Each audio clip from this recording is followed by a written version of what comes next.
دیکھو بھائی، اللہ تعالیٰ انتظام کے لیے کچھ چیزیں عطا فرماتے ہیں، اس پر عمل کرنے سے پھر آہستہ آہستہ دین پر عمل ہو جاتا ہے. جیسے 6 اعمال ہیں جماعت میں، تو یہ پورا دین، کوئی نہیں کہے گا پورا دین ہے، لیکن پورے دنیا میں کام پھیلا ہوا ہے جگہ جگہ. اگر کوئی اپنی طرف سے 7ویں 8ویں بات کرے گا تو فساد پھیل جائے گا.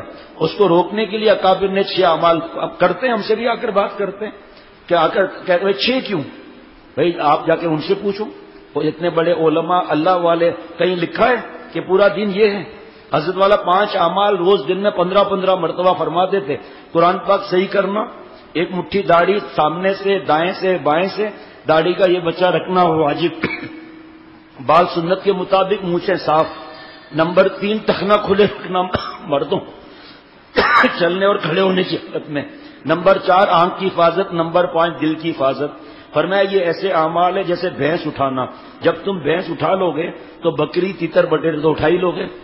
پھر اللہ نے حضرت والا کو 4 اعمال دوسرے عطا فرمائے. پھر یہ 5 باتیں آ گئی کہ نمبر 1 ذکر شیخ سے پوچھ کر.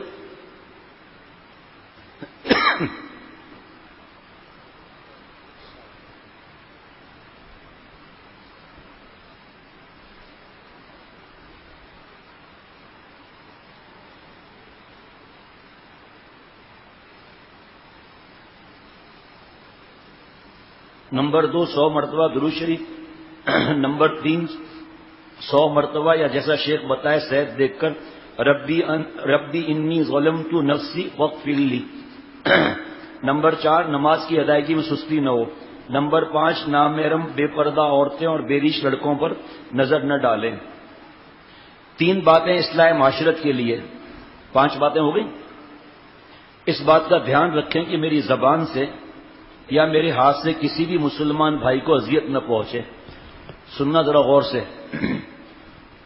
خاص طور پر گھر والوں اور قریبی رشتہ داروں سے حسن سلوک کریں اور اچھے اخلاق سے پیش آئیں.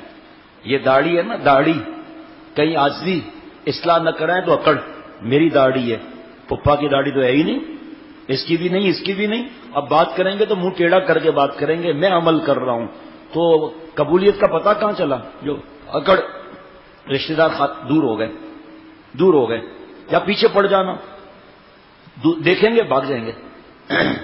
حضرت والا رحمۃ اللہ علیہ مسجد نبوی صلی اللہ تعالی علیہ وسلم سے باہر نکلے تو حضرت کے ایک مرید ایسے ہاتھ کر کے کھڑے تھے.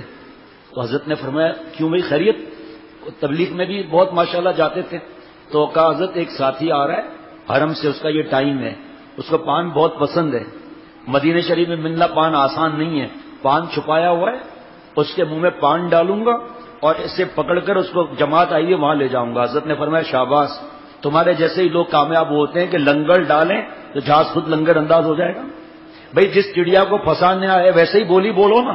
تو خاندان کے افراد، پڑوسی وغیرہ، ایک آدمی جو ہے بہت بزنس سے سارا دن لگا ہوا ہے، السلام علیکم کیا حال ہے، آپ چائے پہ آئیں گے کل؟ ہاں بھائی کیوں نہیں آئیں گے. چائے شروع کی.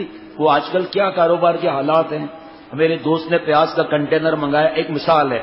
اس کے بعد پھر دین کی بات کر لیا، فوراً ہم لوگ 100 cc کا انجیکشن مار دیتے ہیں. ٹنڈو آدم میں ایک تبلیغی بزرگ تھے، ان کے قبر پر گیا تھا میں. جب ٹنڈو آدم گیا تھا تو وہاں پر خاص نہیں جانا چاہیے، لیکن جہاں میرا بیان ہوا تھا وہیں پر جو ہے وہ ان کی قبر بھی تھی. تو وہ حضرت سے کہتے تھے کہ حضرت والا تبلیغ نام ہے لگانے کا، اور لگا وہی سکتا ہے جس کو لگی ہوئی ہو. اور حضرت فرماتے تھے کہ ایک تو تبلیغ ہے، اللہ نکلو، جو بھی اللہ توفیق دے وہ کرو کام، لیکن ایک اختر کی بات یاد کرنا، ایک وہ کرو کام جو بھی دین کا شعبہ ہے، جو بھی ہے وہ کرو کام، شہروزہ بھی لگاؤ، چلہ بھی لگاؤ، لیکن ایک بات اختر کی یاد رکھنا کہ ایک ہے خاموش تبلیغ. فرمایا کہ سب دنیا میں کسی نہ کسی طریقے سے تبلیغ کر رہے ہیں، چاہے وہ مدرسے میں عالم بن رہے ہیں، ہر طرف تبلیغ ہو رہی ہے کہ علم بھی حاصل کرنا ہے. ایک آدمی داڑھی رکھ کر چل رہا ہے، یہ تبلیغ کر رہا ہے داڑھی کی. ٹخنا کھول کر چل رہا ہے، ٹخنے کھولنے کی تبلیغ کر رہا ہے.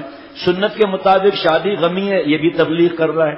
ایک دکاندار ہے، پھڈے وہ ایمانداری سے کر رہا ہے. نماز کا وقت شٹر گراؤ. ہم کیا کرتے ہیں، میں نماز پڑھنے جا رہا ہوں، خادم صاحب تم دونوں پھر یہیں پڑھ لینا. بھائی کیوں آپ نے جماعت سے محروم کیا؟ مفتی صاحب سے پوچھا. اس وقت گھا گائیں گے، پھر شٹر گراؤ، تبلیغ کرو. تو پیارے شیخ نے فرمایا کہ ایک تبلیغ ہے خاموش، کیا 100% عمل. جناب بیگم صاحبہ پردہ کر لو، پردہ کر لو. بیگم صاحبہ دل میں سوچتی ہے سالی کے ساتھ تو پنچنگ ماسٹر بنا ہوا ہے، غیر شرعی تقریبات میں تو جا رہا ہے، بالکنی سے جھانک جھانک کر دیکھ رہا ہے بہانے بہانے سے، ہم کو کہہ رہا ہے پردہ کرو. ہے تو کیا پردہ کرے گی وہ؟ اس لیے حضرت نے فرمایا یہ کچے کباب ہم تل جائیں تو عمل والی جو تبلیغ ہوگی آگ لگا دے گی. اب جب وہ کہے گا کہ بھائی شادی، ابھی میں پڑھ کر سنا رہا تھا، یہیں پہ پڑھا تھا کہ اگر اس منکر کو نہیں روک سکتے تو ادنا درجہ ہے کہ اس میں شریک نہ ہو، بس ختم. اب نصیحت بھی کر رہے ہیں، شریک بھی ہے، مہندی میں بھی شریک ہے، مایوں میں بھی شریک ہے. کیوں؟ برادری ناراض ہو جائے گی. میرے بھائی اللہ غفور رحیم ہے، مولا ہو تو کیا مولا ناراض نہیں ہوتے کیا؟ یہ باتوں سے پھر دین کے قریب کوئی نہیں آتا. اور پھر ہماری پکڑ کا خطرہ ہے. تم تو بڑے بیان کرتے تھے، موقع کے وقت ڈھیر ہو جاتے تھے.